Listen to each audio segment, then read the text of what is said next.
Assalamualaikum warahmatullahi wabarakatuh. Izin memperkenalkan diri, nama saya Heri Susanto, NPM 1812120033. Di sini saya ingin mempresentasikan tentang penentuan harga atau tarif pelayanan publik. Yang pertama itu penentuan harga pelayanan publik. Pendahuluan. Pemberian pelayanan publik dibiayai melalui dua sumber, yaitu pajak.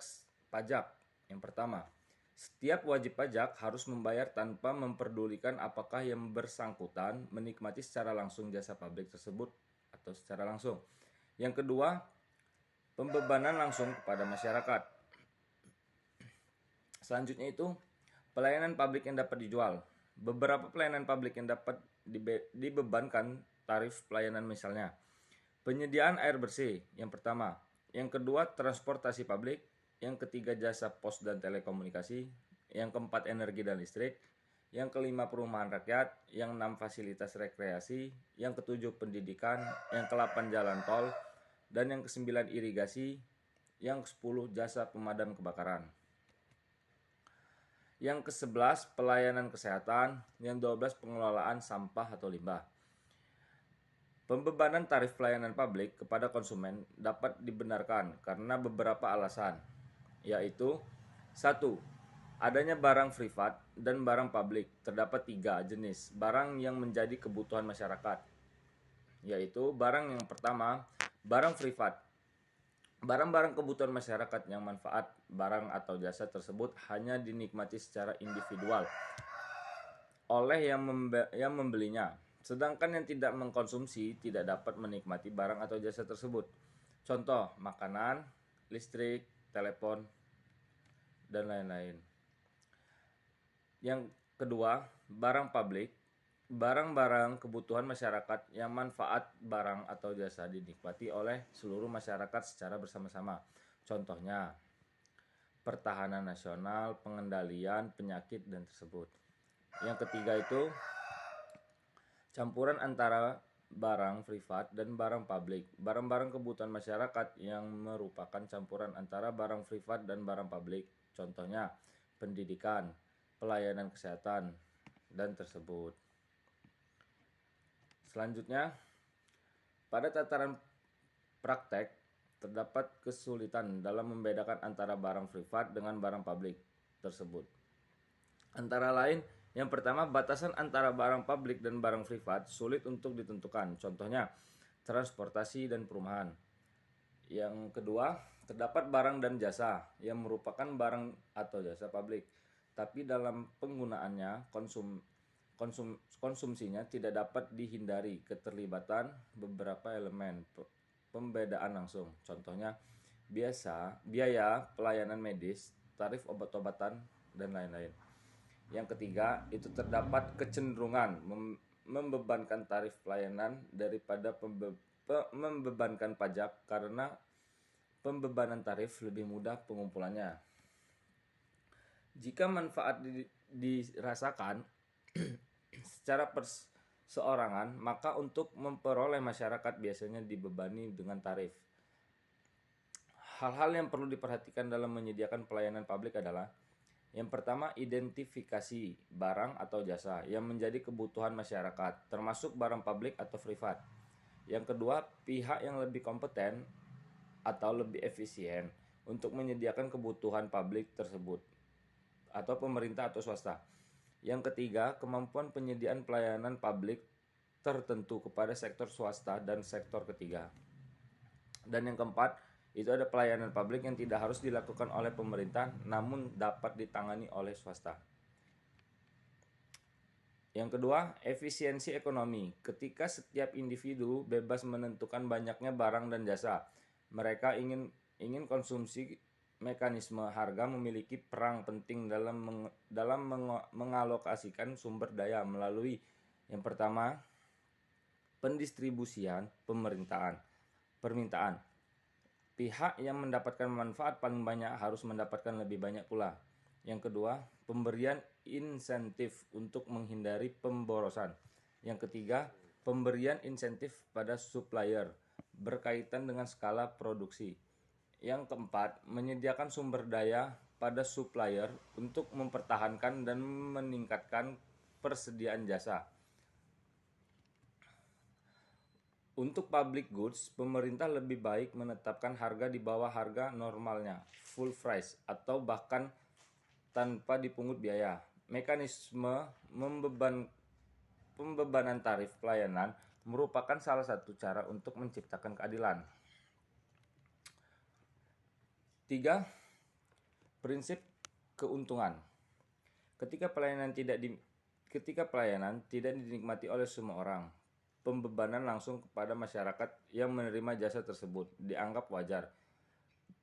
Bila didasarkan prinsip bahwa yang tidak menikmati manfaat tidak perlu membayar. Jadi, pembebanan hanya dikenakan kepada masyarakat atau mereka yang diuntungkan kepada pelayanan tersebut.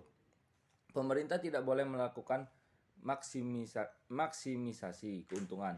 Fee adalah biaya atas perizinan atau lisensi yang diberikan pemerintah. Biaya perizinan atau lisensi didasarkan pada yang pertama, kategori perizinan yang dilakukan, dan yang kedua, ada tidaknya keuntungan finansial yang diperoleh pemegang izin atau lisensi atas izin atau lisensi yang dimiliki. Selanjutnya, itu argumen terhadap pembebanan tarif pelayanan. Dasar pembebanan tarif pelayanan itu yang pertama, suatu jasa baik merupakan barang publik maupun barang privat, mungkin tidak dapat diberikan kepada setiap orang, sehingga tidak adil bila biayanya dibebankan kepada semua masyarakat melalui pajak, sementara mereka tidak menikmati jasa tersebut. Yang kedua, suatu pelayanan mungkin membutuhkan sumber daya yang mahal atau langka, sehingga konsumsi publik harus didisiplinkan atau hemat. Misalnya, pembebanan terhadap penggunaan air dan obat-obatan medis. Selanjutnya itu prinsip dan praktek pembebanan. Kesalahan dalam menetapkan tarif pelayanan publik merupakan penyebab utama defisit anggaran di banyak negara berkembang. Dalam kurung DeFas 1989. Dalam prakteknya, pelayanan yang gratis menyebabkan insentif rendah sehingga terkadang kualitas pelayanan menjadi sangat rendah. Misalnya, pemberian kesehatan gratis biasanya kualitasnya kurang memuaskan. Selanjutnya itu, kegunaan pembebanan dalam praktek. Praktek pembebanan pelayanan publik berbeda-beda untuk setiap negara, antara jasa yang disediakan langsung oleh pemerintah dan yang disediakan oleh perusahaan milik negara, dan antara pemerintah pusat dan daerah. Charging for service merupakan salah satu sumber penerimaan bagi daerah tertentu. Pemerintah memperoleh penerimaan dari beberapa sumber, antara lain: yang pertama, pajak; yang kedua, pembebanan langsung kepada masyarakat atau charging for service; yang ketiga, laba BUMN atau BUMD; penjualan aset milik pemerintah; yang kelima, utang; dan yang keenam, pembiayaan defisit anggaran atau mencetak uang. Data biaya kadang sulit diperoleh dan sulit diperbandingkan, terutama antara jasa yang disediakan langsung oleh pemerintah dan yang disediakan oleh perusahaan milik negara. Pada kasus perusahaan negara, hanya net defisit dan surplus yang muncul dalam rekening pemerintah. Seharusnya menyediakan barang-barang publik seperti pertahanan, kesehatan publik, dan jasa kepolisian seharusnya diberikan secara gratis, dalam arti dibiayai dari pajak. Sementara itu, menyediakan barang privat, yaitu jasa untuk kepentingan individu, seperti listrik, telepon, transportasi umum, ditarik sebesar harga pemulihan. Biaya totalnya. Untuk barang campuran seperti pendidikan menengah, penyembuhan kesehatan, sanitasi disediakan melalui pajak dan sebagian lagi dari tarif. Selanjutnya, penetapan harga pelayanan Harga yang harus dibebankan. Pemerintah harus memutuskan besaran harga pelayanan yang dibebankan pada masyarakat. Aturan yang biasa dipakai adalah bahwa beban dihitung sebesar total biaya untuk menyediakan pelayanan tersebut. 4. Kesulitan menghitung biaya total. Yang pertama, tidak tahu secara tepat besarnya biaya total untuk menyediakan suatu pelayanan. Yang kedua, sangat sulit mengukur jumlah yang dikonsumsi. Yang ketiga, tidak memperhitungkan kemampuan masyarakat untuk membayar. Yang keempat, penentuan biaya yang harus diperhitungkan, apakah hanya memasukkan biaya operasi langsung atau ditambah dengan biaya modal. Ahli ekonomi umumnya menganjurkan untuk mempergunakan marginal cost pricing, yaitu tarif yang dipungut seharusnya sama dengan biaya untuk melayani konsumen tambahan. Harga tersebut adalah harga yang juga berlaku dalam pasar persaingan untuk pelayanan tersebut. Marginal cost pricing mengaku pada harga pasar yang paling efisien karena pada tingkat harga tersebut akan memaksimalkan manfaat ekonomi dan penggunaan sumber daya yang terbaik.